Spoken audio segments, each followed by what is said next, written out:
Well, happy 5th of July, everyone. Just let's do a quick poll. How many of you would rather skip service and just take a nap right now? Hey, okay, so we're going to do service anyways, but you can go ahead and take the nap if you need to as we walk through this. So we are in the second week of a very long conversation that's been called Practicing the Way.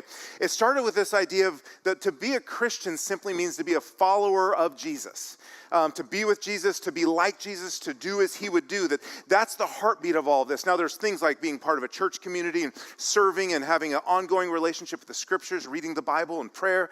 And so we start to look at then these practices or habits that have been part of the life of the church for thousands of years. And the idea is, in many ways, ancient traditions and practices that we really need right now in 2026 in our very modern, connected lives. And so we've looked at a handful of these practices, and we're coming back in, and we're in the middle of a conversation about solitude, a habit or a discipline, not just the idea of being alone, but actually a spiritual practice of solitude. And the homework was, if you were here last week, can you find 10 minutes a day where you withdraw from your devices, from people, from the demands on your life, and 10 minutes a day withdraw. And for some of you, you were like, easy peasy, lemon squeezy, right? And others of you were like, that's very challenging and it's hard. And as I was walking through it, so you'll kind of get my journey through this as well. As I was walking through it, I realized it's really harder than it sounds for most of us.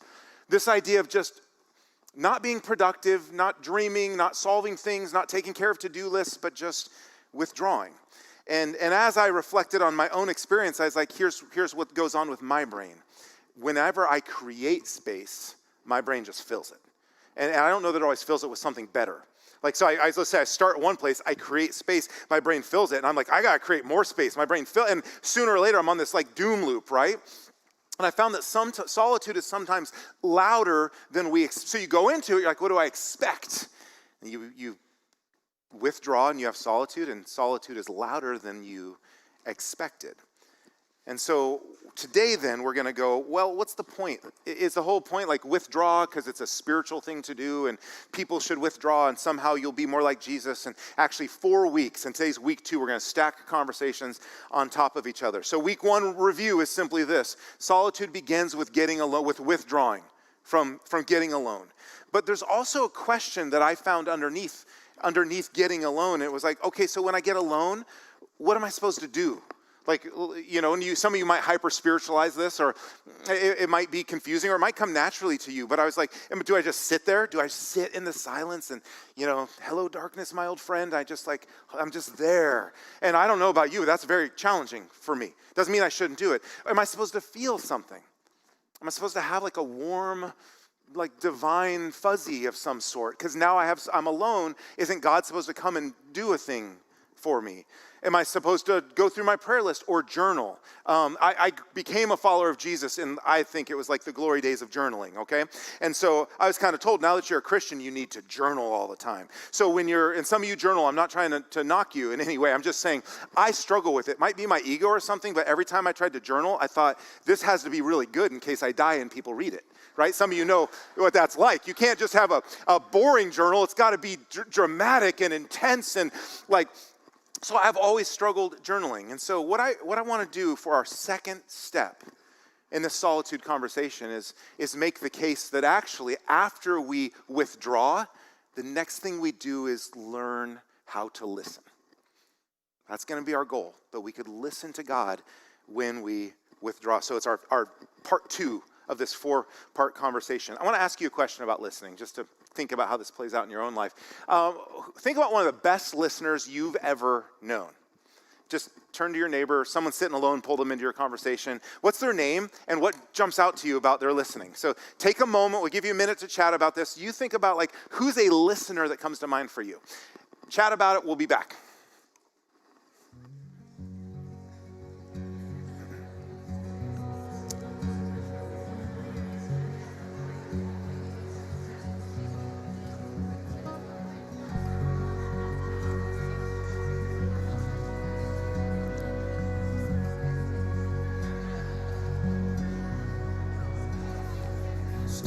Shores of the sight unseen, the substance of dwells in me, cause my natural eyes on the ghost skin deep with the eyes of my heart anchored. I'm in the depths substance, place in between the tangible world and the land of the dream. Because everything here ain't quite what it seems. There's more beneath the appearance of things. A beggar could be king within the shadows of a wing. Yeah, wisdom will honor everyone who will learn to listen, to love, and to pray, and discern, and to do the right thing even when it burns, and to live in the light through each treacherous turn. A man is weak, but the spirit yearns to keep to the course from the bow to the stone. All right, take 10 seconds. Yeah, the best listener you might know, and we want to invert that and put ourselves kind of in the shoes of a good listener this morning. And this is critical because to put this as a spiritual practice, as a church community, our heart is to inspire each other to follow Jesus and deepen our faith and relationship with him.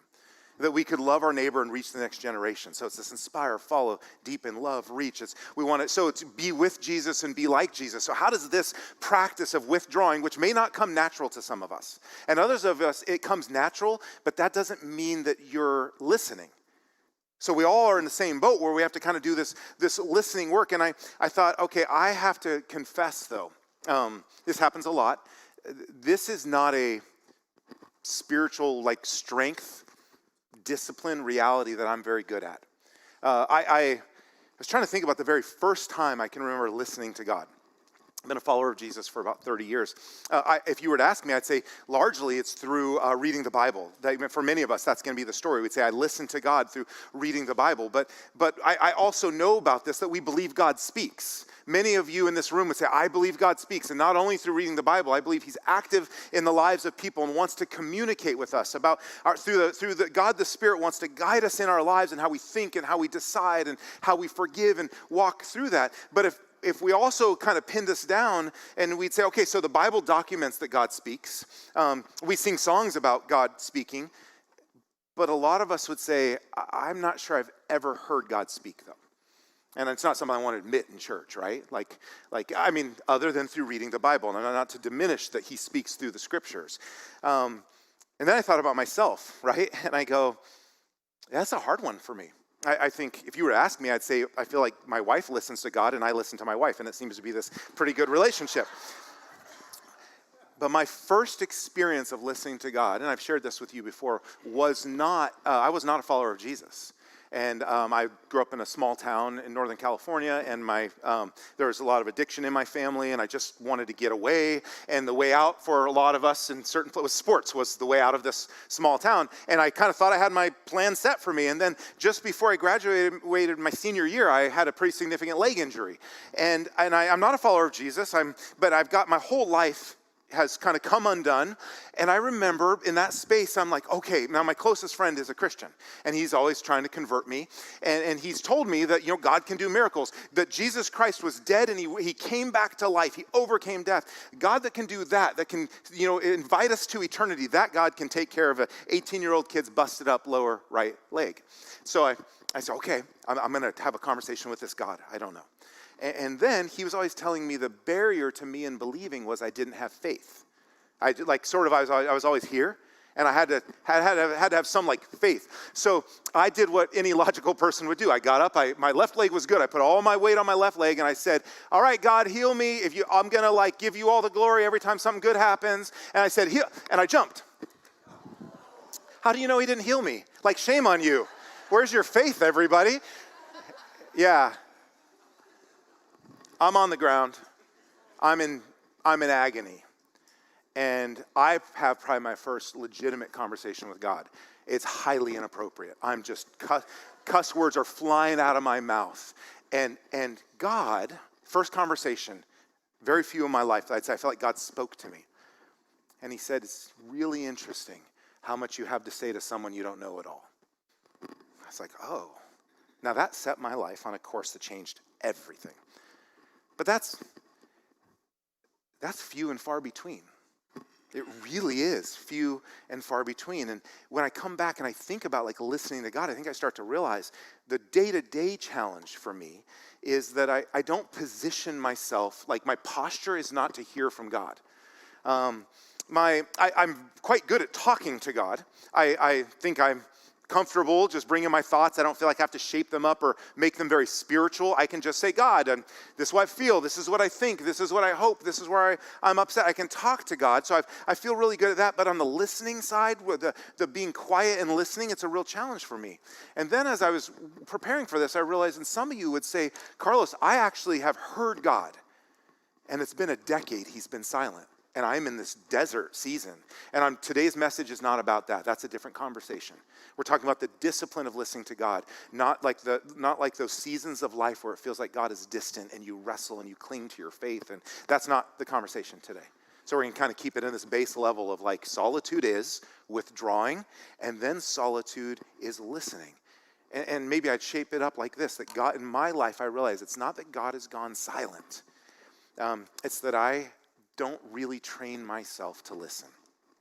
It's a muscle, a spiritual muscle that I've left it unpracticed. And so it's not only about just getting to this quiet and withdrawing and stepping away from the noise. It's about then posturing myself to listen, like the best listener you've ever known. Having that ability to kind of go, okay, God, here I am in this supernatural way.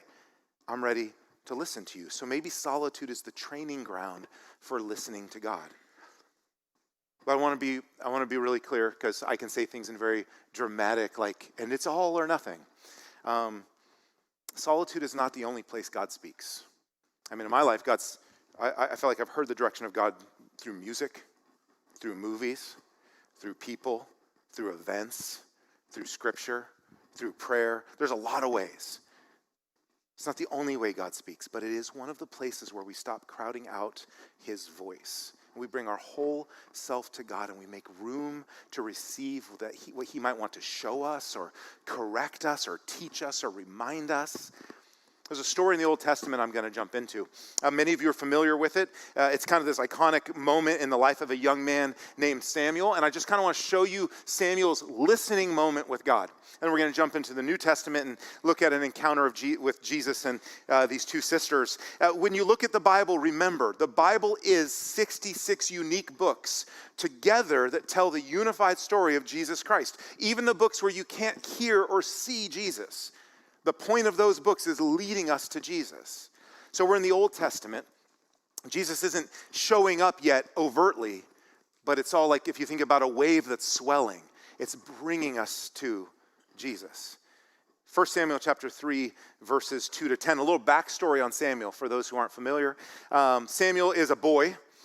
He was dedicated. His mom was very passionate. Her name was Hannah, and she was passionate that her son would grow up following the Lord. And so she dedicated him to God as like a little boy and gave him to this priest, Eli, to like raise him up. And Eli's kind of this older priest. So Samuel knows all the rituals. He knows the routines. He's got the language down. He knows how to talk about God and how to be in all the significant places.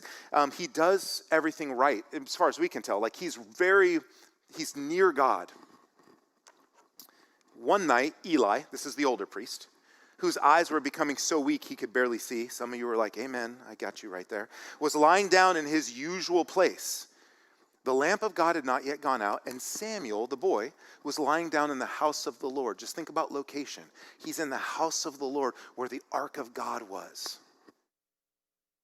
He's very close to God. And the Lord called Samuel. Samuel answered, "Here I am."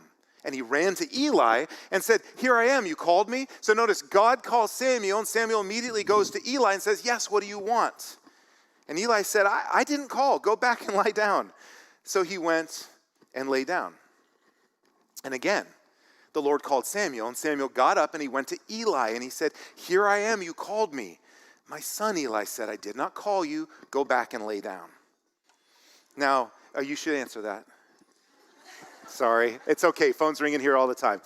Now,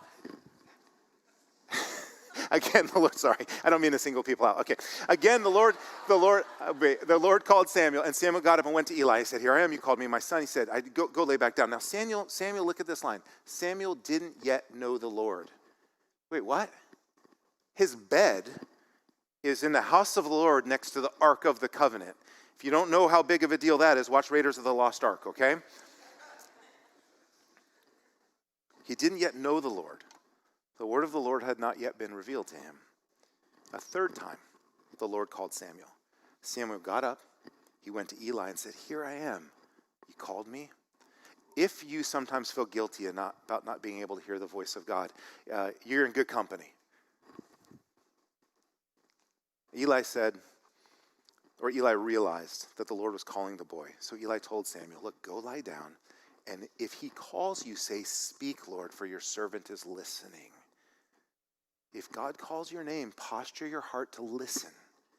So Samuel went and lay down in his place.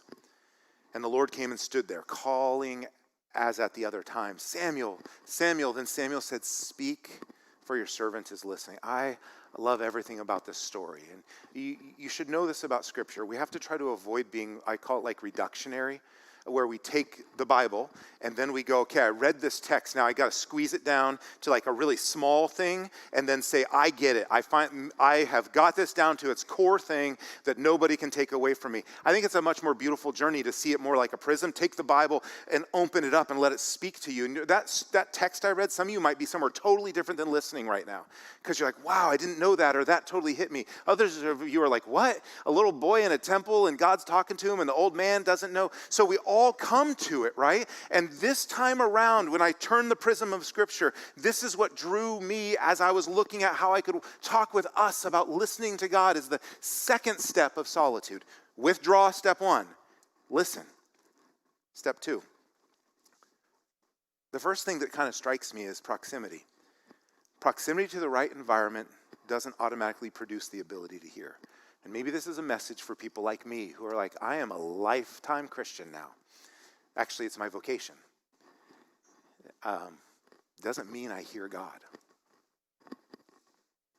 Samuel is surrounded by the things of God. He serves in the house of the Lord. He knows the rhythms. He's got the language of faith. He's got the routines. And when God calls him, you'd think if anybody, Samuel would be like, "Yes, Lord." And Samuel's like, "Why does Eli keep waking me up in the middle of the night?" When God called Samuel, he didn't recognize it was him speaking. Some of you don't know how pastors become pastors. It's really mysterious, okay? So I can't reveal it to you, but it's a job. Like you apply for jobs. There's people in here. This Mike McCarg over here called my house. He's like, "This is Mike McCarg from Eastwind Church. We'd like to talk to you about being our pastor." It was a back and forth we had. Mike was part of a search team. So you think about how all of this works out. So it's not like this everywhere, but pastors, go, "I'm ready for a new job." And then they apply. And there's even like headhunting agencies and everything like that. So I share all of that with you to tell you, my title is like lead pastor. That's just a functional title about the organization. God is not like, "That's my lead pastor down there."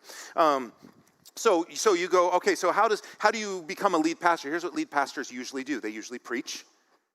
They lead the team that's part of the church, the staff team. They're responsible for the mission, the vision, the budget. They're accountable to the board. We're a board-led church, so they're accountable to the board. Tell you where this is all going. How did I end up at Eastwind? I told you I'm not good at listening. Okay? I'm so bad at listening to God that I make up fake stories about what God's saying to me, and I hold on to them for dear life. Okay? When I was younger, I liked the Lord of the Rings books. There was no movies yet, okay? At least not good ones. And so I like the Lord of the Rings books, and I like the typologies and the characters that they're introducing to you, and their story arcs. And I remember as I became a Christian, so I go through my whole journey, the ankle thing to prayer. Over the next year, I become a follower of Jesus. I'm now a follower of Jesus. And I feel like God says this to me. Hey, Frodo in The Lord of the Rings, the main character whose job is to take the ring to Mordor and to burn it so it's gone. And he said, "You're not the main character, Carlos.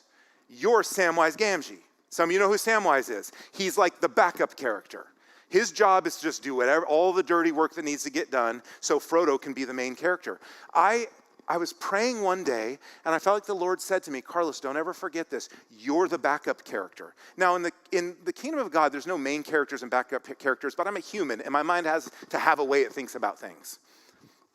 So I go through my life. I'm a school teacher for a while. I start being a pastor, and the whole time, I'm like, my job is just quietly serve in the background. That's very Christ-like. But I also know, some of you may disagree, preaching is what I feel like I'm put on the earth to do, okay? Yet my whole is like serve in the background. So I spent almost 15 years at this church in the Bay Area, also served a church in Minnesota, out in Connecticut. So we moved around a little bit, right? But in the Bay Area, I did just about everything. Family ministry, I did multi-site churches and gyms around our city because we outgrew our space. I was in charge of the staff, so I had like an executive role in that. There was a lot of different things that I did. And every time my wife would say, my close friends would say, my mentor would say, they'd go, "You're not doing what you're supposed to do. You should be a lead pastor." I told you how that works just so you had a framework for it. You should be a lead pastor. And I'm like, no, I'm Samwise Gamgee. I'm not Frodo. Like, I know, this is weird, right? So one day I'm in a staff meeting in 2019. And we had a new staff person in charge of like our structure and our strategy.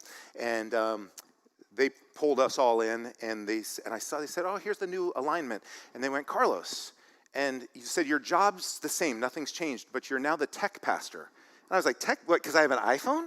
I don't know anything about technology." I was so confused. And they said, "Oh, nothing changes." And I realized, oh, they just like me around here. They're giving me like a legacy job. They don't know where I'm supposed to fit. And the lead pastor and I share some of the teaching, and we don't know how to go about this.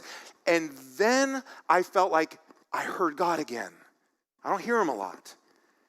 And what he said is, "It's time to leave this church you love and you think you're never, ever, ever, ever going to leave." And I'm like, "What?" And he goes, "Carlos, you don't listen to all the people I've been trying to speak through to you.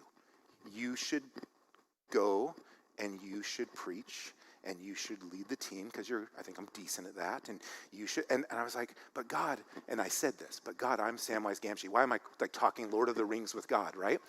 And God said, I'm going to put it in this language, but God said, "Who told you that?" I said, "You did, 28 years ago." And he said, "Oh, it would have been really nice to be part of that conversation." And I called my wife and I said, "Emily, I think we're leaving." And she said, "It's about time." And I called my mentors and they said, "We've been telling you for a decade." Proximity to the right environment does not automatically produce the ability to hear. So sometimes you have to be in a meeting, watch your whole job title change, be told you're a tech pastor, have a conversation about a Lord of the Rings books, or you can start to build this muscle of solitude, withdrawing and listening, not something I have invested as much as I should in, and because I start to realize that there's a difference between knowing about God and knowing his voice. This is like a fairly stern challenge to those of you who are Christians. There's a real difference between these two. What I'd like in my life is to recognize the voice of God. He's good, he's generous, he's loving, he's wise. Why would I not want to be a good listener to that voice instead of just cramming knowledge about God into my mind? Not a bad thing, but there is a difference. And what I kind of notice, what I drew out of the text, is that when we stop talking and wait, then we become available to hear. And that's what Eli instructed Samuel with. He said, here's what you're going to do. You're going to stop jumping up and asking who talked to you. The next time you hear that voice, you're just going to wait until God comes to you and you're going to say, "Here I am, speak. I'm ready to listen." Maybe listening in solitude creates enough interior stillness that you can notice what's already there. God isn't absent. He is present. The challenge is my life is usually so full of noise that I can't even like feel the weight of his presence because I'm so internally focused. And there's a psalm that actually beautifully boils this down. The psalm says this: "Be still and know that I am God." Now here's the challenge. If some of you are familiar with the larger psalm, it is not about like a quiet time of withdrawing and listening to God. It's actually about like God's like size and strength and goodness and how he is God and no one else is. And so it kind of sets up this like, Carlos, if you want to know the secret to listening, maybe one of the things is you're not God. Oh. He is, and I can be still because he is, and then I can know. That word "still" is a really simple Hebrew word that just means let go. Release your grip on your agenda, on the noise, on the needing to figure out what's next, and then knowing comes after the stillness, not before it. Be still and know that I am God. So this was maybe the practical working out of that. How do we be still and we know? How do we get ourselves in a posture like Samuel? How do you avoid doing what I do, which is, having to jump on a bad leg or having to wait until the meeting where your job changes, instead just having like a daily listening with God? Find your time and place. That was last week's. Just like 10 minutes was the challenge. Some of you, like your spiritual life is so much more developed, but I think all of us, 10 minutes a day of withdraw. Leave your phone, take off your Aura ring, take your smartwatch off, whatever else you're connected, take it all, set it aside, and just no music, and just disconnect 10 minutes. Find your time and find your place. And then before you do anything else, what I'm going to say next, you're going to go, wait, you said I'm supposed to listen, but listening doesn't just happen because you say, I'm going to listen. I think there's a question that helps us get there. Once you find your time and place, ask yourself, what is actually going on inside of me right now? I'll call that the noise. It could be good noise, it could be music, it could be dissonance like noise. But if it's inside of you and you don't name it, I think listening is hard to get to. And don't over spiritualize it, please. Just what's actually going on inside of you. I feel like when I was laying on my living room floor and I was cussing God out, some of you might be like, God must have been so offended. I think he was like, finally, the guy's talking to me. Like, for real. I listened to him. It changed my life. Imagine if he had been like, when you clean up your language, come see me, right? Don't over spiritualize it. What is going on within me? What am I worried about? What am I controlling and holding on to? Where's there just a low hum of noise? And is it a relationship? Is it a demand? Is it money? Is it my job? What is it, right? Maybe life is good and what you need to name is, wow, I have never been at such a good place in my life. But name it, say it, and then bring it to God. Now notice you're not listening yet. You're still like us going to God, but we're beginning to posture ourselves as listeners. God, this is why I'm here, and I'm just bringing it all to the table because what I want to do is set it down and then just listen. That's what I'm going after here. There's an account in the New Testament of Jesus visiting a house with these two sisters interplaying, and many of you know the story, but I want to bring it to you. We're not going to dive very deep into it. We're just going to kind of look at a surface interaction because it kind of shows how this could play out for us. The goal is to be with Jesus. Now, some of you might not be a follower of Jesus, and so you go, how's that the goal? Let me just encourage you with this. Add it to your reasons why you should practice solitude. Because if Jesus Christ is real, as many of us have experienced and believe, then you want to leave your heart open to that in your solitude. It may not be the goal of your solitude, but leave your heart open to that God will speak to you. So Luke 10:38-42 tells us about this encounter with Jesus. As Jesus and his disciples were on their way, he came to a village where a woman named Martha opened her home. You know, the Mary Martha story is about to unfold. Some of you had a bumper sticker that said, I have a Mary heart in a Martha world, or something like that. So, okay, that's Christian insider language, all right? As Jesus and his disciples were on their way, he came to a village where a woman named Martha opened her home to him. So, classic hospitality culture. She had a sister called Mary. This is not Mary, the mother of Jesus. There's a couple Marys in the Bible. She had a sister called Mary who sat at the Lord's feet listening to what he said. So you got Martha hosting, Mary, her sister, sitting at his feet. Anyone with siblings is like, oh, I can see where this is going, right? Martha was distracted by all the preparations that had to be made. She came to him and she said, Lord, don't you care that my sister has left me to do all the work by myself? Tell her to help me. I was thinking about this. There are actually not that many moments in Scripture where anybody tells Jesus what to do. Martha does. She's like, Jesus, it's a wild little tantrum moment. Martha, Martha, the Lord answered. You're worried and upset about many things, but few things are needed. And here's the invitation. Actually, only one thing is really needed. And Mary's chosen what is better. It's not going to be taken away from her. Now, you can dive really deep on this text, but you can also just kind of miss the moment that lies on the surface. I want to say a few things. Nowhere does Jesus say Martha's wrong. If like serving and preparing and hospitality was wrong, then all of you with children, little kids would have them on your laps right now. But we have volunteers who are here to serve, create space, pour out their time and their energy to make that room. This is very normal to say one of the ways I love God is by serving others. Very normal. Martha's not wrong because she's serving. Her hospitality matters. Work is important. Responsibility is a real thing. We could all use growth and responsibility. The problem is that she's distracted, and you see it in the tone of her interaction with Jesus. She's anxious while Jesus is offering her sister something that is irreplaceable. So Mary chooses a posture of listening.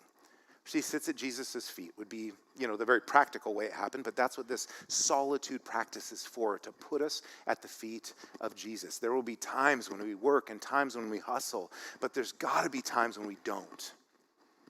So Jesus isn't saying never work. I think what's kind of the thread through this is he's saying don't become so consumed by what must be done, even if it's good things that must be done, that you miss the one who's ready to speak to you.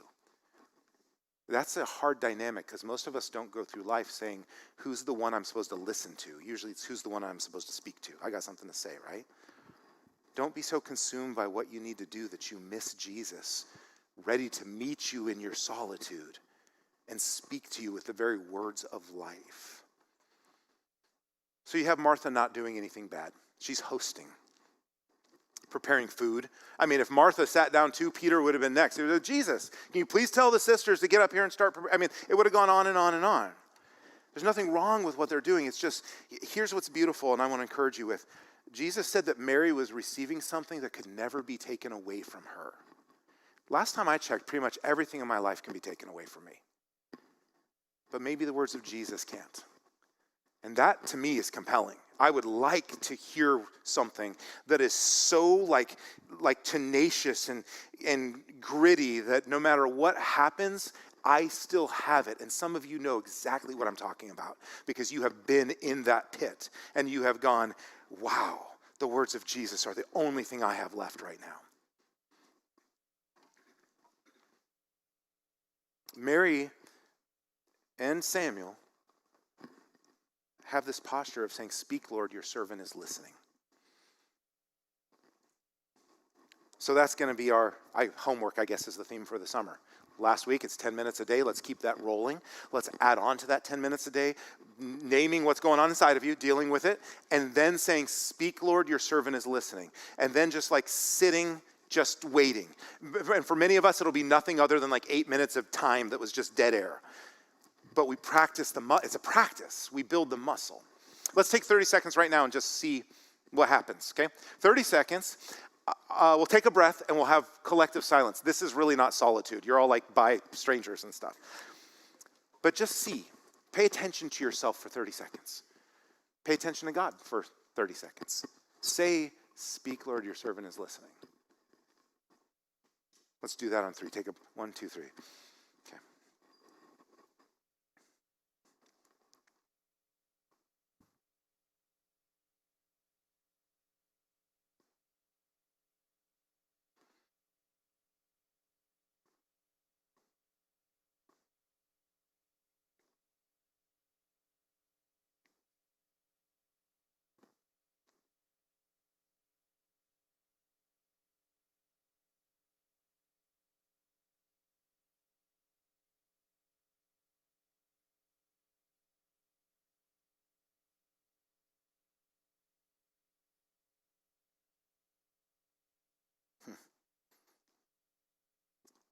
I think I'm doomed. That's the second time I've done that in the group, and all I do is count seconds the whole time. I'm like, go. And maybe it's because I'm up here. Do it. I'm like 1, 2, 3, 4, 5. But how many of you thought about Polymarket? Anybody? Okay, good. You're a good crowd.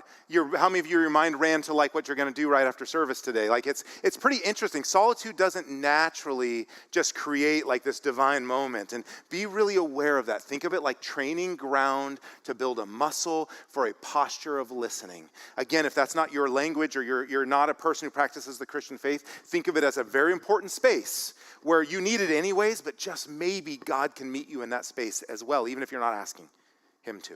I'm going to put like a kind of a prayer of sorts on the screen and give us a few minutes to reflect on that before we'll share communion together as a community. So we got kind of our homework. 10 minutes. Speak, Lord, your servant is listening.